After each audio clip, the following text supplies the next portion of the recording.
Hey, and welcome to OJay Health Radio. What I'm going to be doing going forward for most of the episodes is actually recording them live on Facebook, YouTube, and LinkedIn. So anyone that has questions as I'm recording can pop it in the chat and it will come up and I'll be able to answer them at the end of the show.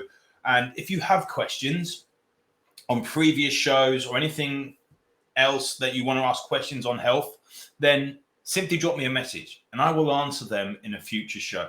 Welcome here. Thank you for joining me on this podcast. Hopefully you enjoyed the last episode where we spoke about signaling stress and how we can see how stress is showing up in our body.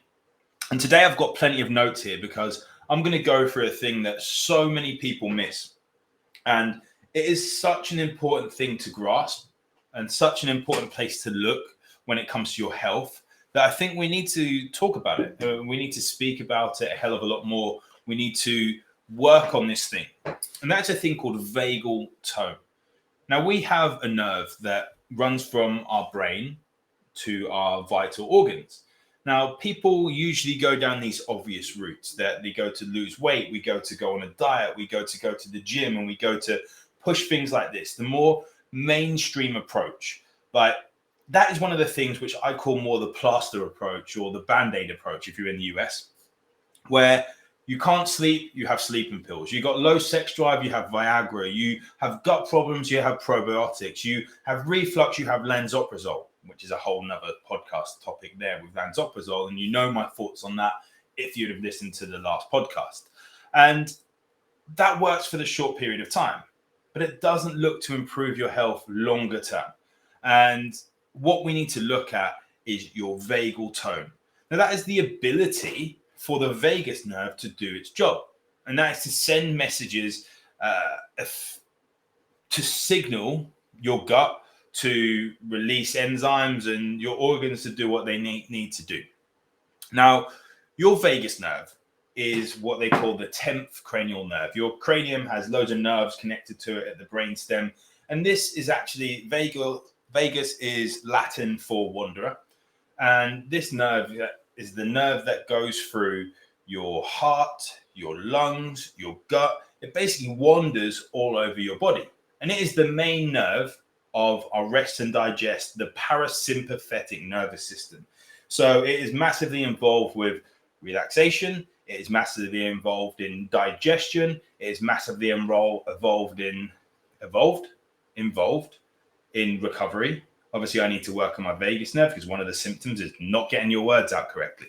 Now, what we actually need to look at is, do we have signs that we are spending more time in our fight and flight nervous system, the sympathetic side of the nervous system? We have these two sides, parasympathetic, the rest and digest.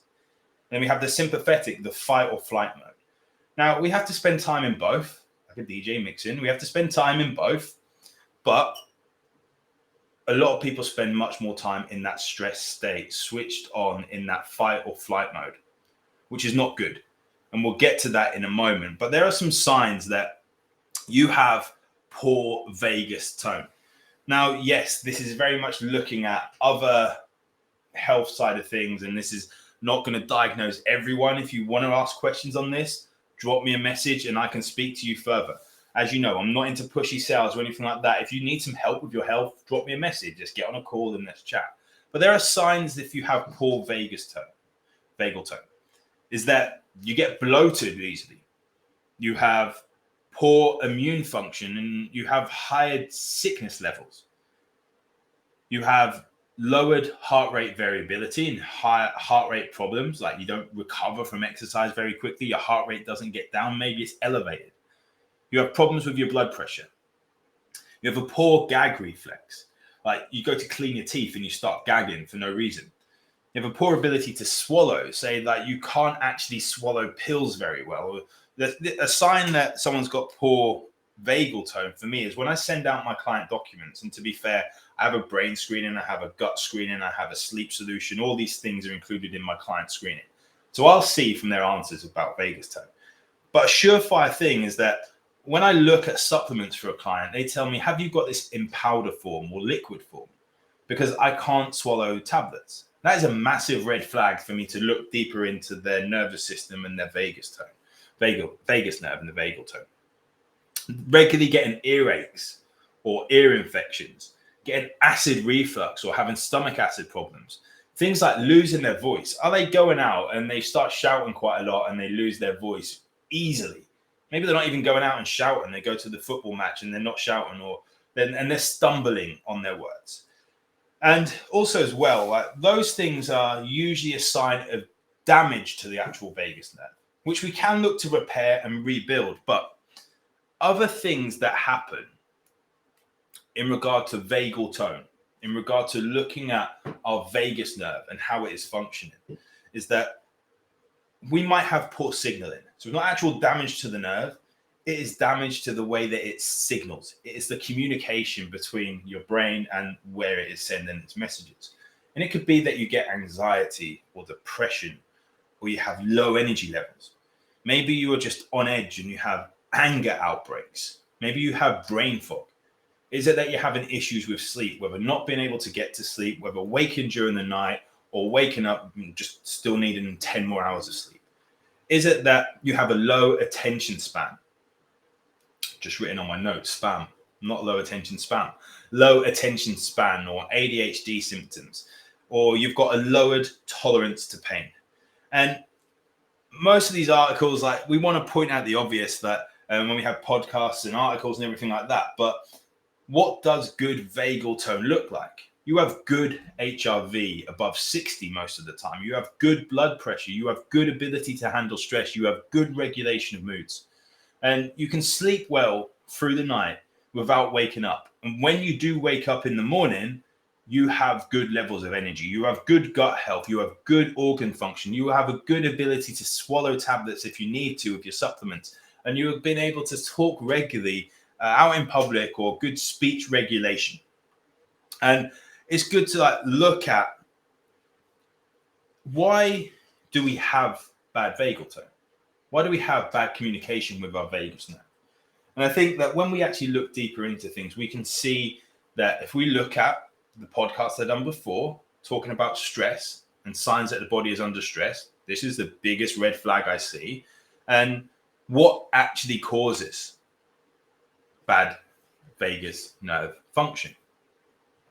Now, the biggest thing is going to be chronic stress over a period of time.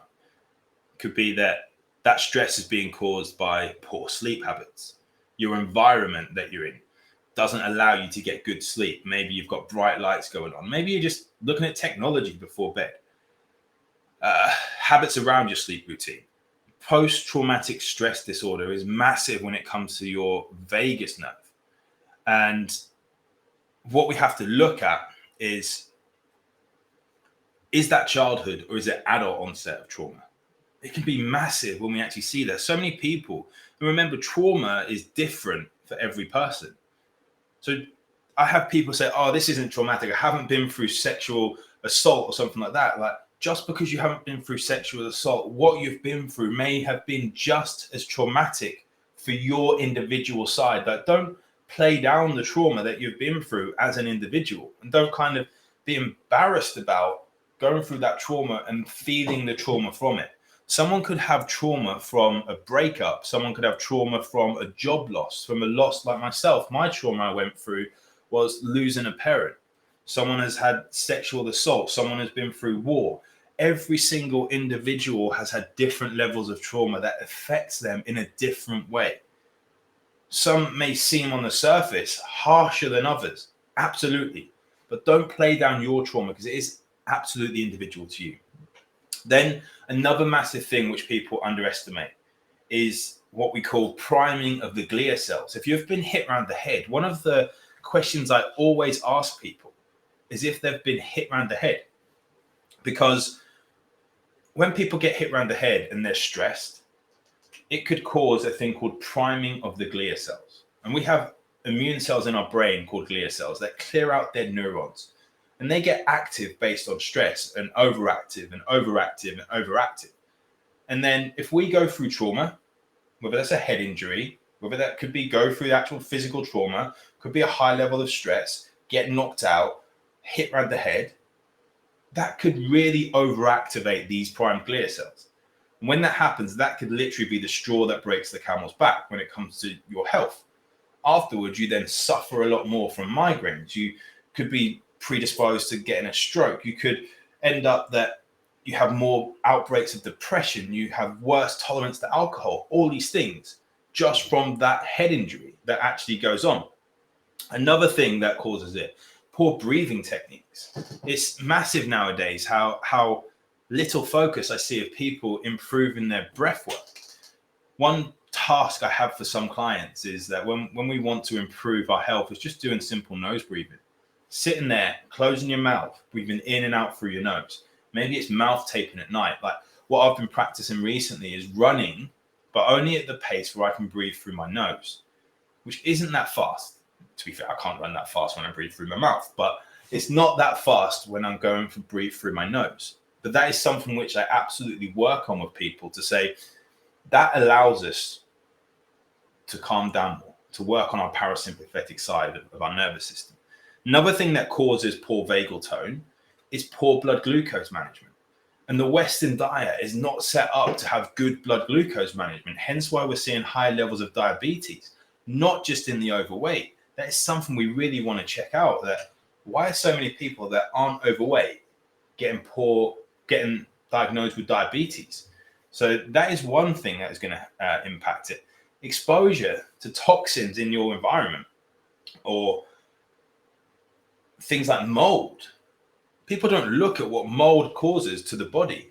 My mentor has been massively open. The mentor Cliff has spoken about mold exposure and what that's happened with him. He's had to move house. And you could have this exposure to mold, and then it gets so severe that it then gets in your tissues, and you get very reactive to things called mycotoxins, which are these toxins within the mold.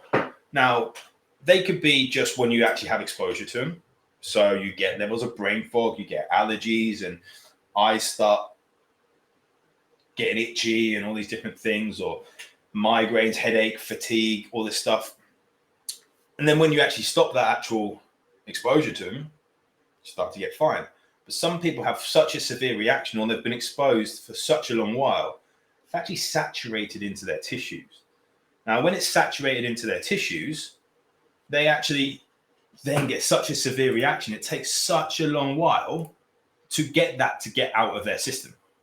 So that is a big thing to look at. Viral infections. What we're seeing a lot of people now over the last couple of years, when there's been this C19 infections and everything, is that their viral load is getting overly loaded, so then their body breaks and they get much more infections. Their immune system drops. Now, what I describe viral load as is that when you go into a lift, when you go into an elevator, it always has this elevator can hold this amount of people or this amount of weight. Each viral load, like every time we get exposed to certain things, it is like someone else getting into this elevator. And eventually, if it can hold 6 people, when that viral load gets too tall, it's like putting that 7th person going over 5 or 6 kilos over the tolerance of weight in that elevator. That could drop, that could break. And that is what is happening with our body. Every time we get exposed to these infections and we have this certain tolerance of viral load, then suddenly it says, look, enough is enough. So this can cause problems with our vagus nerve, Lyme disease, and also chronic toxin exposure. Now, what is important to note is when we go through stress, that there's I've been doing a lot of research on the polyvagal theory by Stephen Porges. And this is massively linked to the vagus nerve and how we have this rest or digest, which is what we have the front vagus, so the ventral vagus. And that is where we have high levels of social engagement. We have connection, we have joy, we're in the present moment. We have loads of curiosity, loads of openness, loads of compassion, mindfulness, groundedness. We feel cool at that point. And that is in our parasympathetic. That is where we have growth. Like we enjoy the recovery. Now, we then get stressed and we go into this stress state. We go into working in the fight or flight mode. Now, when we're in this ventral vagal, I've got a good, in fact, I'll post this article in the blog post with this. But when we're in the ventral vagal side of things, it increases the body's ability to digest. It increases the resistance to infections, the immune response. It increases circulation, the ability to connect with people, and decreases our defensive responses. We then go into the fight or flight mode where we're actually stressed and we go into there for a long while. This increases our level of fear, anxiety and worry and concern, panic, rage, anger, irritation, frustration. And this is where the sympathetic nervous system, as I say, kicks in, and it increases blood pressure. It increases fuel availability for adrenaline and cortisol and oxygen circulation to the vital organs. It increases the ability for the body to clot its blood. It decreases the ability to store fuel, decreases digestion. Then we're in this state for too long, our saliva stops producing. And the immune response, like we haven't got such good immune system.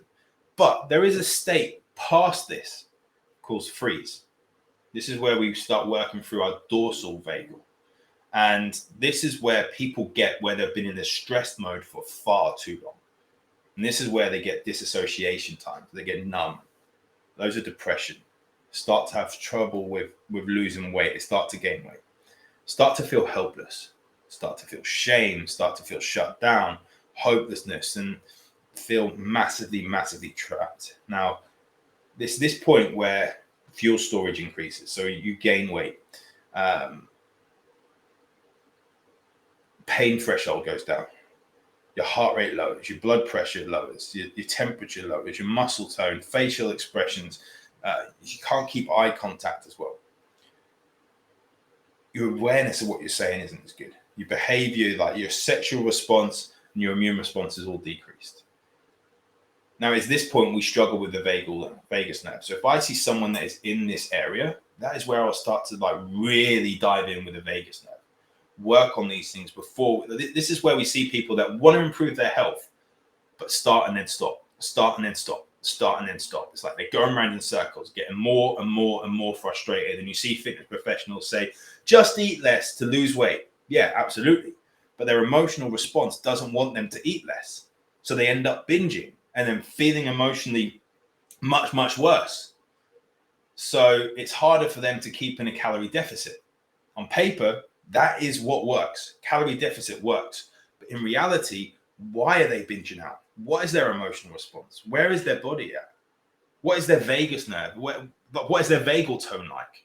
And are they in this ventral vagal, in the fight or flight mode? Or are they in the dorsal vagal, in the freeze mode? And that's where we absolutely, absolutely, absolutely need to start looking. So first off, before we look to improve it, what I would actually look to do is testing to see if you've got problems with your vagus nerve. Now, the big gold standard test that I look at with people and I test with clients is your heart rate variability. Now, if you've not heard me talk about heart rate variability before, this is essentially the variation between the beats of your heart. So when our heart beats, it goes ba-boom, ba-boom, ba-boom, ba-boom, like my impression. And we always think it's like a metronome, that it beats rigidly. And the more rigid it is, the better it is. But the more rigid it is, the less variability there is between the lengths of the way the heart beats, the more stress we are under. So I use a thing called, this is an Oura ring. It's got little sensors in there. Doubles up as a wedding ring to keep my wife happy. An Oura ring, which will track my HRV on average for the night before. And there's also, I've got a Garmin here, which will track my body battery. You can use Apple Watch. You can use a Samsung Galaxy Watch. Don't really recommend the Galaxy Watch. Didn't get on with it. Lasted 2 weeks and got a Garmin. Love the Garmin. Fitbit, Whoop, whatever your weapon of choice, shall we say, you can use your HRV or you can use to track your HRV. Now, what I look for in clients as a standard is to have this baseline of 60 HRV, to be where our goal is, to be above that, and at least to be near that.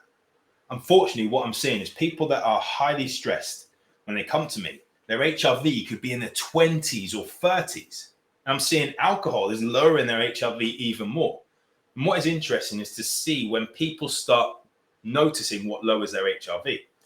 Late nights, alcohol, processed food, drugs, caffeine, whatever it is, poor sleep, arguments, certain things.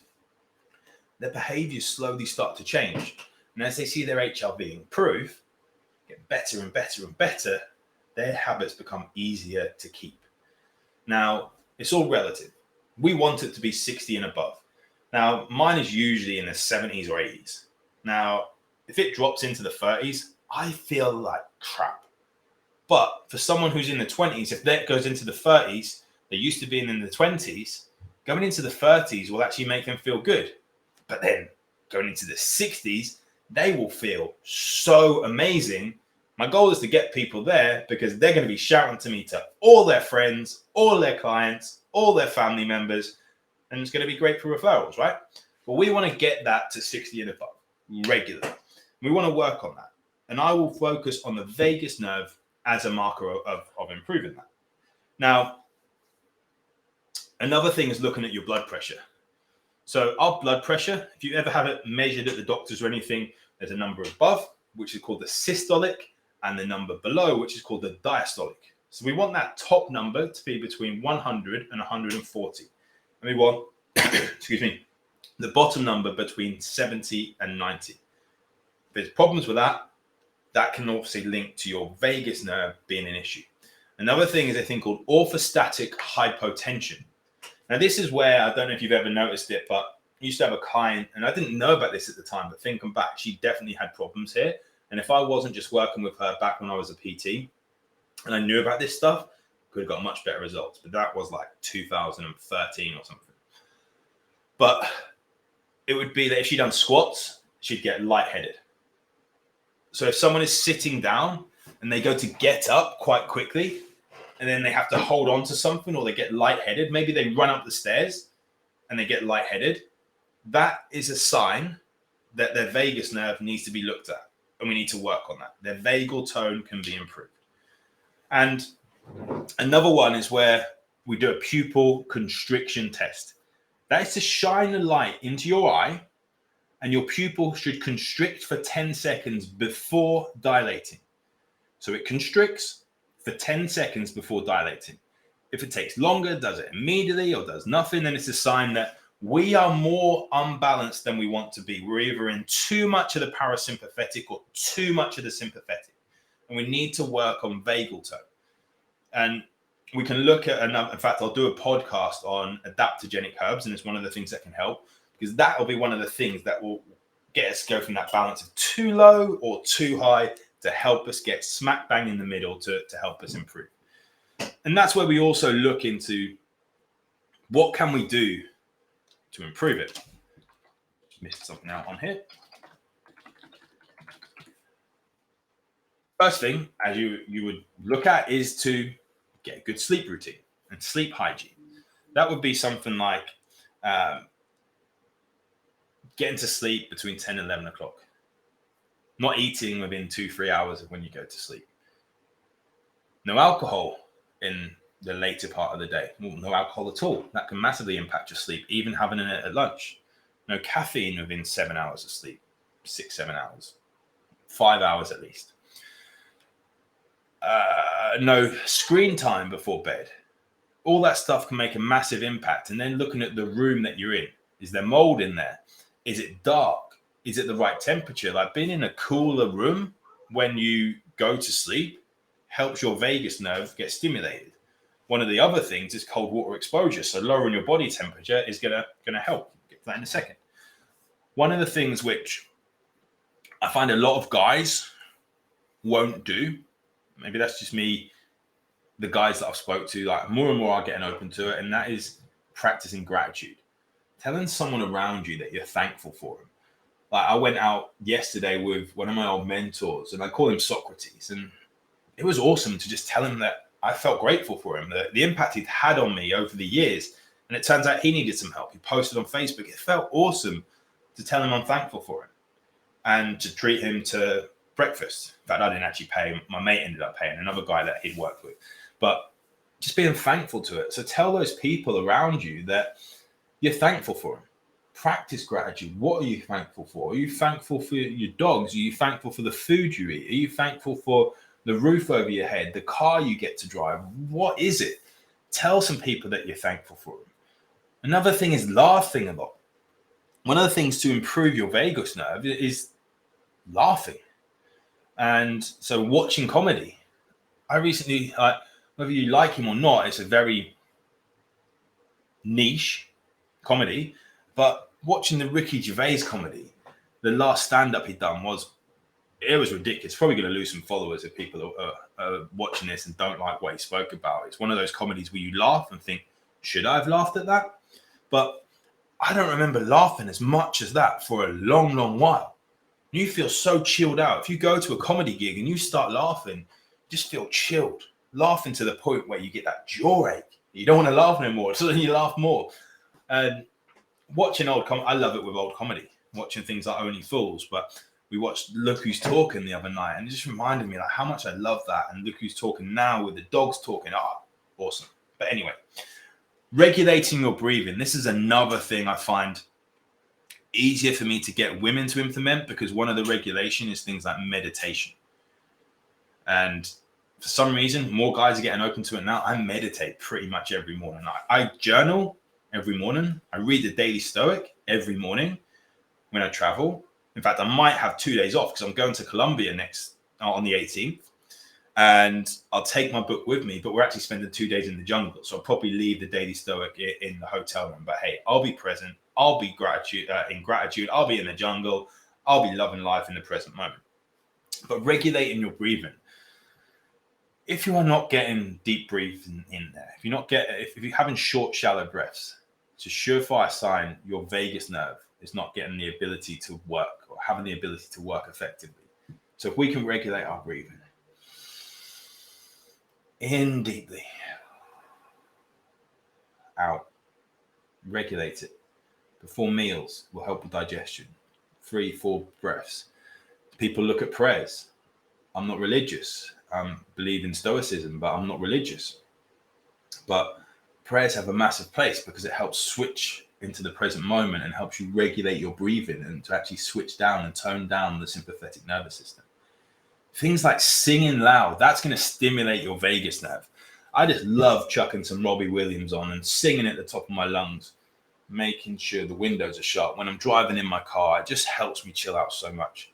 Helps me chill so much. Stimulating your gag reflex, take that as you will, but that helps a lot of people with their vagus nerve. And it's working on it. Like gargling is something which is going to help you, but you don't just gargle once. You have to gargle and practice and gargle over and over again to stimulate your vagus nerve, to build it up like a muscle. Yoga, exercise, cold water exposure, as I've said, even just splashing water on your face can help activate and help you with your vagal tone. Good nutrition protocols. What a lot of people have with nutrition is it causes more inflammation. It causes more stress. We go on a diet. We don't have the nutrients in there. We go on detox protocols. We go on these 30-day cleanses. We go on these shake-only diets. Like, they're not built for long-term health. They might make you lose weight quickly, but they're going to impact your health negatively longer term. And if we can get a good low inflammation nutrition protocol, which is going to be different based on the individual, how much carbohydrates can they tolerate? How many fats can they tolerate? How is their digestion? How is their bile production, pancreatic enzyme production? How is their stomach acid production? All these things have to be taken into account. That is going to have a big impact on your vagus nerve. Supplementing with magnesium is a big thing with any neurological condition. And getting that connection from your brain to everywhere else in your body, getting those messages sent, is going to be massive to help you with overall health. And magnesium, I believe the current stat, it's more for America, but could just as well be the Western world, is that 90% of people are magnesium deficient. Soil quality doesn't have as much magnesium as it used to have in it. Therefore, getting magnesium as a supplement, good quality magnesium, is going to help you. Then we get into things, and I'll do another podcast on it, is adaptogenic herbs. So things like ashwagandha or tulsi tea or rhodiola. rosacea. Like these are things that are going to help a lot. L-theanine is going to help. Like they're going to help you with stimulating your vagus nerve and getting out of that sympathetic nervous bias into the balance of good vagal tone. And other things that can help are massages and chiropractic adjustments. I'm not a chiropractor. I go to see one regularly, had a massage just before this and a chiropractic adjustment just before this. But I noticed the difference. So if you're struggling with swallowing, if you're struggling with stress, go and get a chiropractic adjustment, because as you can imagine, the vagus nerve being a cranial nerve 10, it's going to be linked with tightness in your neck. And if we can improve that movement, that is going to help you throughout when it comes to your health. So if you're having problems with your vagus nerve, if you're getting bloated, getting poor, having sickness that high, your immune system is lower, your heart rate variability is lower, your blood pressure problems, gag reflex, poor ability to swallow, regular earaches and infections, acid reflux, stomach acid issues, you're losing your voice and stumbling on your words, you're getting anxious, you're getting depressed, you're having low energy, anger outbreaks, brain fog, sleep issues, low attention span, things like ADHD symptoms, lowered pain tolerance. Have a look. Is there chronic stress? Have you got poor sleep habits? Is there PTSD, head injuries, poor breathing techniques, poor blood glucose management, poor exposure to mold, getting viral infections, Lyme disease, chronic toxin exposure? And then do that testing. How's your HRV? How's your blood pressure? Are you getting lightheaded if you get up too quickly? Pupil constriction test. Have a look at those. You can also do something like if you stick your tongue out and someone looks at your tonsils, do they just go up and down or do they go to the side? That's another one to test it. And we can also do some vagus reset, nerve reset exercises. There's one where you hold your head and hopefully you don't break your chair. You hold your head and you just look forward, or you hold your head forward and without moving your head, you look all the way to the left and you hold that as far as you can. If it's uncomfortable, bring it a little bit less, but just look, find a point and hold it there. Eventually you'll get to the point where it might take a minute, it might take 2 minutes. Eventually you get to the point where you yawn or need to sigh. And then you do it to the right. Do that a couple of times a day, every day. That will help reset your vagus nerve. And there are other things you can do to help stimulate the vagus nerve. There's massaging around the back of the ears. There's loads of videos on YouTube looking at other parts of the brain to see where they link in, vestibular rehab exercises. I could go on and on and on. But if you're having problems with that and you need help with that, you need help implementing this routine, you need to get individual advice, you need any of that stuff, drop me a message and we can have a chat. As I say, I want to help you with this stuff. I'm not here to push you into sales. Like if you're ready for coaching and you want to talk coaching, great, let's talk coaching. Let's see how I can work with you over a period of time through OJay Health to really improve your health, to really level that up, help you reach that peak performance, get to that next level. Stop being frustrated, stop being low on energy, stop having problems with sleep, with depression, with anxiety, with poor sex drive, hormonal balance, whatever it is. Maybe you're struggling to lose weight. Drop me a message and let's talk to get this individual for you fully tailored. But thank you for watching or listening. If you're listening to the podcast on one of the podcast platforms, any questions, hit me up. Go to www.ojayhealth.com. You can book in for a call there, /virtual coffee. Book in for a call and let's have a chat. Let's see how we can improve your health today. Thank you for being here. Take care.